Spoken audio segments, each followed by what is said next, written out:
नमस्ते, म लीलबहादुर पुन यस संस्थाको कार्यकारी अध्यक्ष तथा सिइओ। म तपाईहरुको अगाडि यो एन्जल्स हार्ट एजुकेसन फाउन्डेसनको बारेमा केही भन्न चाहन्छु। यस एन्जल्स हार्ट एजुकेसन फाउन्डेसन 2039 सालदेखि ललितपुर जिल्लाको महालक्ष्मी स्थानमा चल्दै आएको चाहिँ विद्यालय हो र त्यसपछाडि हामीले त्यहाँ चल्दै गरेको विद्यालय 2064 सालमा हामी केही गरेर देखाउँ, यो समाजलाई चाहिने दक्ष जनशक्ति तयार पार्ने उद्देश्यले हामी निश्चित साथीभाइहरू मिलेर 2064 सालदेखि यस ठाउँमा कक्षा 10 सम्म विद्यालय सञ्चालन गर्यौं, सुरुवात गर्यौं। त्यस लगत्तै हामीले 11-12 पनि सञ्चालन गर्यौं। सँगै अहिले हाम्रो बीबीएस र बीए प्रोग्रामका कक्षाहरू पनि सञ्चालन भइरहेका छन्। साथसाथै हामीले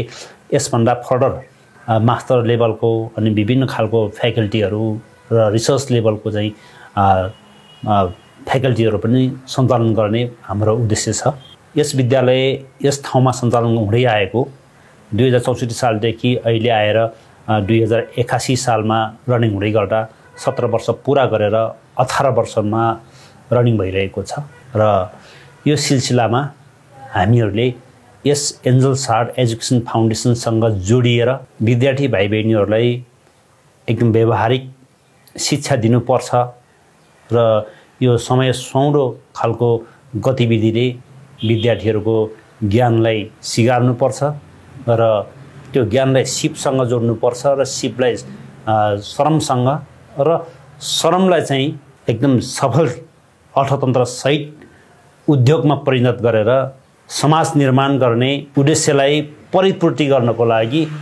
एकदमै सक्षम संस्कारिक सिपयुक्त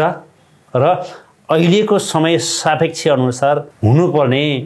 ज्ञान र सिप दुवैलाई आत्मसात गरी सक्षम जनशक्ति तयार पार्नको लागि हामीले विद्यार्थीहरूलाई कसरी सामाजिक बनाउन सकिन्छ,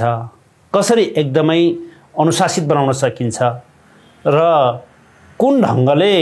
भोलिको दिनको लागि एकदम बढीभन्दा बढी आकांक्षा र लक्ष्य सहितको निर्माण गर्न सकिन्छ भन्ने हाम्रो धारणा छ। यसै गरेर हामीले बच्चाबच्चीहरूलाई कसरी चाहिँ एकदम सृजनशील ढङ्गले पठन पाठनमा व्यवस्थित ढङ्गले अगाडि लैजाने त,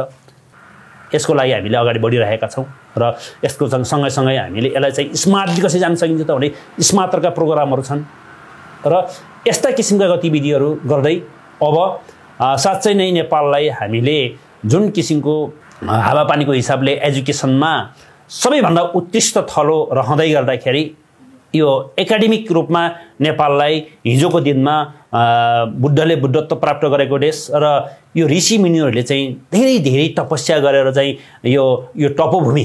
जुन ठाउँमा ज्ञानहरूको एकदम ठुलो सम्भावना भएको देशको रूपमा रहेकोमा हामी थोरै एउटा यो चाहिँ टेक्नोलोजीमा मात्रै पछि परेको हो। अब टेक्नोलोजी पनि हामीसँग साथमै रहे पछाडि यो विश्व एउटै भिलेज हुँदै गर्दाखेरि हामीले साँच्चै नै यो देशलाई चाहिँ हामी यो एन्जल्स हार्ट एजुकेसन फाउन्डेसनको पनि त्यहाँनिर कुनै न कुनै चाहिँ कन्ट्रिब्युसन हुनुपर्छ र त्यो खालको गतिविधि साथीभाइसँग सबै अरू विद्यालय